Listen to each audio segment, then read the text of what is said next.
99% of people are not willing to do what it takes to make their dreams come true. The Marines have a saying, everybody wants to go to heaven, but nobody wants to die.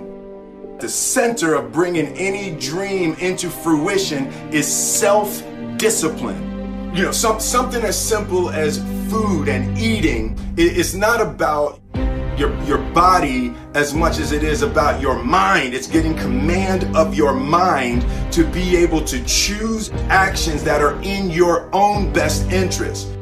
Every day we are choosing that's not in our own best interest.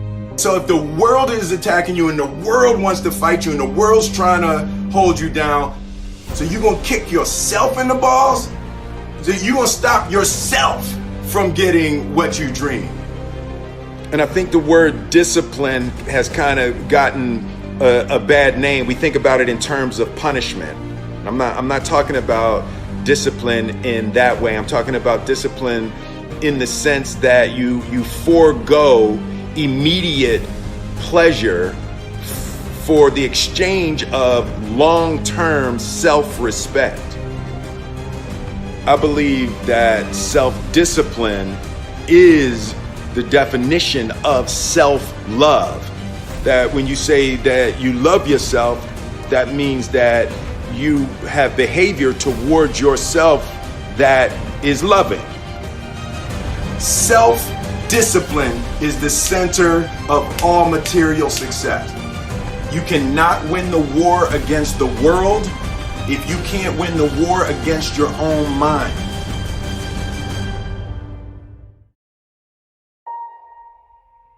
Self-love is when you say to yourself, oh, man, look, I know you and that girl got a real connection.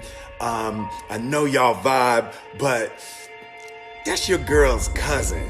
So I love you too much to let you do that. It's like you say to yourself, hey man, look, I know you want to eat that pizza and it'll be really good, you know, but I can't let you eat that, man, because if you eat that pizza, you're going to feel like shit, you know, and I love you too much to let you eat that.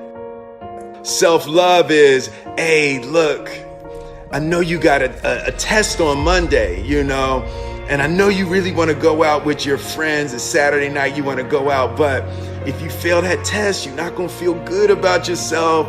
You know, I love you too much to let you go out tonight.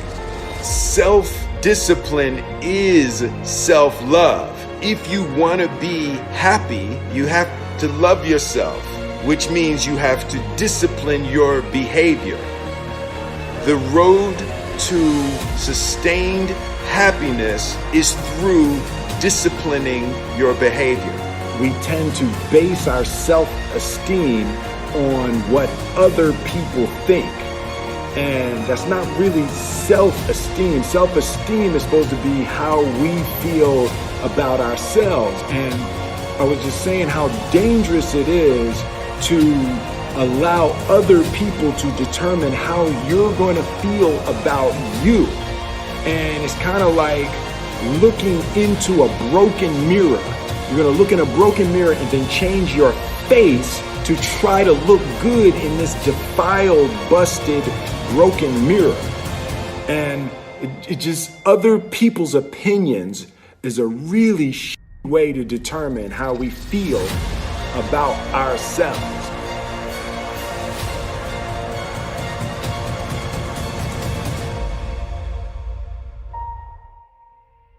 It don't matter whose fault it is that something is broken if it's your responsibility to fix it. For example, it's not somebody's fault if their father was an abusive alcoholic, but it's for damn sure their responsibility to figure out how they're going to deal with those traumas and try to make a life out of it.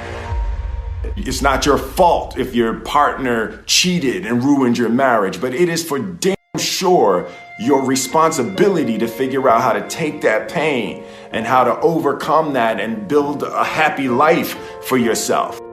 Fault and responsibility do not go together. It sucks, but they don't. When something is somebody's fault, We want them to suffer. We want them punished. We want them to pay. We want it to be their responsibility to fix it. But that's not how it works, especially when it's your heart. Your heart, your life, your happiness is your responsibility and your responsibility alone. As long as we're pointing the finger and stuck in whose fault something is, we're jammed and trapped into victim mode. When you're in victim mode, you are stuck in suffering. The road to power is in taking responsibility. Your heart, your life, your happiness is your responsibility and your responsibility alone. You can make a person smile, you can make a person feel good, you can make a person laugh, but whether or not a person is happy is deeply and totally and utterly out of your control. The prerequisite for spending time with any person is that they nourish and inspire you. They feed your flame. Look at your last 5 text messages. Are those people feeding your flames or dousing your fire? Put your phone down for just a second and look around. Look to the people around you. Are those people throwing logs on your fire or are they pissing on it?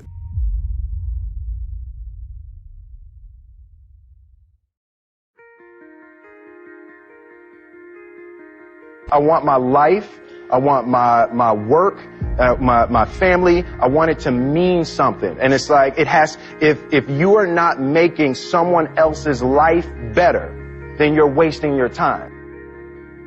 The separation of talent and skill is one of the greatest misunderstood concepts for people who are trying to excel, who have dreams that want to do things. Talent you have naturally. Skill is only developed by hours and hours and hours of beating on your craft. You don't try to build a wall. You don't set out to build a wall.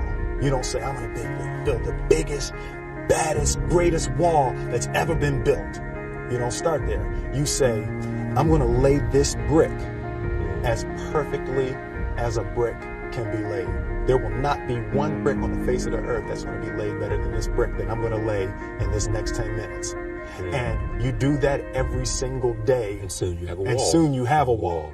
And I think psychologically, the advantage that gives me over a lot of people that I have been in competition with in different situations is it's difficult to take the first step when you look how big the task is.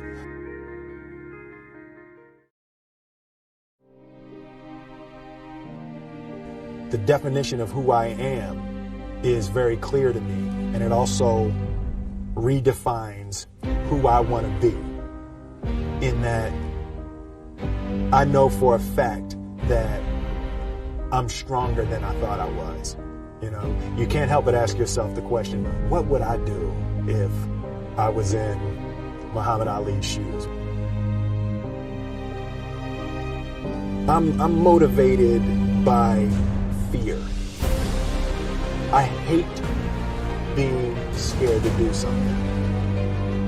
And I think what developed in my early days was the attitude that I started attacking things that I was scared of. Why were you scared in your bed the night before? What do you need that fear for? Just don't go. Why are you scared in your bed 16 hours before you jump? Why are you scared in the car? Why could you not enjoy breakfast? Fear of what? You're nowhere even near the airplane. Everything up to the stepping out, there's actually no reason to be scared. It only just ruins your day. You don't have to jump.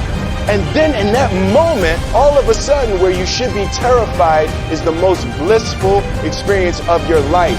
And God placed the best things in life on the other side of terror.